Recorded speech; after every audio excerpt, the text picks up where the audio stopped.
Nhasi tiri kuda kutaura nezveyatinoti girlfriend allowance. Asi tisati taendera mberi, toda kumbotanga tatonhodza avo vane misoro inopisa, vanoti vakangonzwa shoko rekuti girlfriend allowance vanomhanya kuda kutodhifenda. Hanzi uri kuti mukomana haachakwanisi kupawo musikana mari here? Uri kuti musikana haachakwanisi kudyawo mari yemukomana wake here? Kana mukomana akapa musikana wake mari yekurukwa musoro, kana kuti akamupa airtime yekutenga data, iyoyo haisi girlfriend allowance. Chinhu chinonzi girlfriend allowance ifixed amount of money inodiwa zviri regularly, not occasionally. Musikana anokudza kuti ndine maneeds nemaexpenses angu, saka kana uchida kudanana neni unofanira kundikavhirawo maexpenses iwawo. And then vasikana vakangwara vanobva vatsvaga language yekubata pfungwa dzevarume zvekuti avaoni language yacho seyakaipa. Ndo paunonzwa akutaura chirungu chekuti I need some money to tide up myself so that I can look good for you. Zvekuti ukazondidaidza pane vanhu haunyari neni, ndinonga ndiriwo musikana wako anotaridzika zvakanaka, pane chakaipa here? Imimi maakuzviziva kuti paYouTube channel yangu ndinongotaura chokwadi sezvachiri. Saka zvandava kuda kutaura panapa, either muchazvigamuchira kana kuti muchazviramba, asi ndo zvazviri ende ndo zviri paground. Ukaona musikana achikuudza kuti anoda girlfriend allowance, chokwadi ndechekuti musikana iyeye haakudi, haana tarisiro yekubuilda a long term relationship newe. Chinoda ndechekuti kana musikana akawana mukomana waanoda nemwoyo wake wese, waaine tarisiro yekuti uyu ndinogona kugarisana naye, haakwanisi kutaura shoko rekuti girlfriend allowance nekuti anoziva kuti shoko iroro ired flag. Zvakafanana nemunhu achangobva kuwana basa, kana kuti ari kuda kuwana basa pakambani, handitika ndiye ari kuda basa racho, haakwanisi kutaura zvemazi allowances anodhura nekuti anoziva kuti kambani iyoyo inotena down offer yake. Saka kana musikana akaona mukomana waanonatsoda wekuti iye ndiye ari kumuda, anozviziva kuti shoko rekuti girlfriend allowance ka itori turn off, inogona kutomisa padisadvantage, handitika. Saka angatotsvaga rimwe shoko rakareruka rekuti zvigamuchirike. Anogona kukumbira kuti aiwa ndiri kudawo kamari kekufanda business rangu, ende anozviita apo neapo, kwete kugara akupa list. Nokuti apa chinenge chiitika ndechekuti pane nyaya ndepekuti ari kuda mumwe pakati penyu muri tu ndiani. Zvakafanana nemunhu ari kutengesa chinhu chake, ari pahari yekuda mari. Akaenda kuna bhaya ane mari, bhaya anotaura price yaanoda, nenyaya yekuti angagara asiri kuda kutenga chinhu ichocho. Saka ari kutengesa chinhu chake ka anofanira kutonegotiata odzikisa price. Kozouya the other way yekuti bhaya ndiye ari kuda chinhu chine munhu, asi munhu ane chinhu ichocho agara haasi kutotengesa chinhu ichocho. Saka muridzi wechinhu anotaura price yaanoda, uye bhaya anofanira kutodzika vonegotiata vosangana pakati. Saka pane nyaya ndepekuti ari kuda mumwe pakati pevanhu tu ava ndiani, nekuti vasikana vemazuva ano manje vangwara. Akaona kuti mukomana ari kumupfimba, ari kumuda ka, haacharambe, anokutaura zvegirlfriend allowance iyoyo, handiti kuona. Asi kana ari musikana ari iye ari kukuda, haatauri izvozvo. Asi kana ari mukomana ari kuda musikana, anogara angomutema ka1, ini ndoda mari yakati, kana uchida unimentena. Inini mazuva ano handichadi kudana nevakomana marombe, unogona kuzondimentena here? Ndoda 250 kuti ukwanise kundimentena, handiti uri kuona. Iwo nenyaya yekuti uri kuda musikana, nenyaya yekuti wakazungaira uchabvuma ofa iyoyo, momhanya mese uchipa musikana 250 pamwedzi, pacharwadziwa homwe yako, morambana, moenda ndikoko, nekuti anga agara asingakude. Munozviziva here kuti kune vasikana vanoperera zvekuti anotengera mukomana zvinhu zvakawanda kudarika zvinhu zvaari kutengerwa nemukomana? Kana uri type yevakomana vanopfimba mahureka, unogona kusanzwisa zvandiri kutaura izvo. But kune vasikana vanoperera up to the extent yekuti ka anogona kuba zvinhu zvekuvabereki vake achiitira kuti aendese kumukomana wake, akavhe gepi remukomana wake.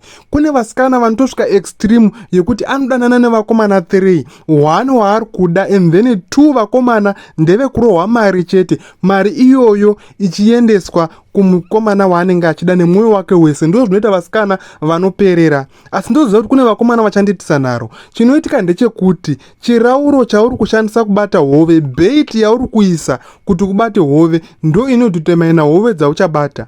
Saka kana uchiti zvinhu zvandiri kutaura zviko kana kuti rudo rwanotaura arukoka, aiwa, chirauro chako ndo chakadhakwa baba. Type yevasikana vari kupfimba ndo vanokuita kuti uve nementality iyoyo. Hausati wambowanzwa here vasikana vanobhadharira mukomana mari yechikoro kana kuti musikana anovhurira mukomana business? Variko vasikana vanoperera zvekutosvika palevho iroro. Asi kuti uhwine type yemusikana akadaro, unenge wakamupfimba zviri fair pasina kushandisa chimwe chinhu chinogona kukupa a certain advantage. Ndo kuti ukwanise kuziya type yevasikana vakadaro. Asi chakazongoipa ndechekuti kana waona musikana anokuda zvekuperera zvakadaro womutambisa, izvozvo hatizvikuridzire. Hatidi vanhu vanotambisa mwoyo yevasikana vanonga vavada nemwoyo wose. Takuenda pachikamu number 2. Handiti pekutanga tataura kuti ukaona musikana ataura zve-girlfriend allowance, anenge aine idea ye-temporary relationship, not a long lasting relationship. Handitika pa number 2 manje, what if kana ari mukomana atanga kutaura ega zve-girlfriend allowance? Kakawanda kacho chitoziya kuti ka rudo irworwo rutori nekakuraramese mukati. Kana uchiti ndiri kunyepa, handitika mukomana akupromisa iwewo kuti achakupa girlfriend allowance, ramba kurara naye kwe2 months uone kana mukaramba muchidanana. Mukomana akangozviona kuti apa mari yangu iri kungobuda, zvandiri kuda handisi kuzviwana, anotanga kutogurunura. Nekuti hapana mukomana anoda kuinvesta zvekuti anenge atori nebudget rekuti musikana wangu mwedzi wakati, musi wakati ndiri kufanira kumupa mari, oramba achizviita kwegore rese pamunhu waasiri kurara naye, achiziya kuti anogona kungofuma any day akandiramba. Saka zve-girlfriend allowance zvine chihure mukati, mungadai kuzviramba. Mazuvano chihure chaakushandisirwa mawedzi akasiyana-siyana kuti zvitaurike, kozoitawo vanhu vasingadi kubuda pachena kuti vanoita zvechihure. Zvakafanana nevasikana vamazuvano vakangwara-ngwara, handitika haachatauri kuti inini ndiri hure, ndinoita short time, ndinoita hour kana kuti ndinoita night, handitika anongokudza kuti ndiri kuda blesser, handitika blesser imwe language yakagraduata yechihure, asi chinangwa ndicho kwazvinenge zvichienda ndikoko, handiti uri kuona chango chihure changonamirwa premium tag kuti chihure ende chinenge cha expensive, but ndizvo zvakangofanana. Even vasikana vanoita zvemablesa vanotokechesa ende vanototisa futi zvechihure, handituri kuona, but anenge ashandisa word rekuti ndiri kuda blesa kuti zviluke premium ende kuti parohwe munhu mari yakawanda, handituri kuona. Saka angoya kuchihuru anobhadhara mari shoma nekuti ife hapana kuwandirana. Asi ukataurawo zvekuti he ndoda blesa rinopota richindisponzawo zvakati, chiziya kuti ndiwo akumusponza kuenda kupati, ndiwo chamutengera hembe, ndiwo chamumwisa doro, pedze zobva wamupa futi mari yekumaintain, handituri kuona. Ndo zvangofanana futi nezve-girlfriend allowance izvo, handituri kuona. Kangori kametsike kungodyanana mari, inonzi transactional relationship. Ukazvicherechedza vanhu vari kunyanya kubvisa girlfriend allowance, kana ndichinge ndanyepa munondudzawo mucomment section kuti apa wanyepa. Vanhu vari kunyanya kubvisa girlfriend allowance married men, makambozviongorora here?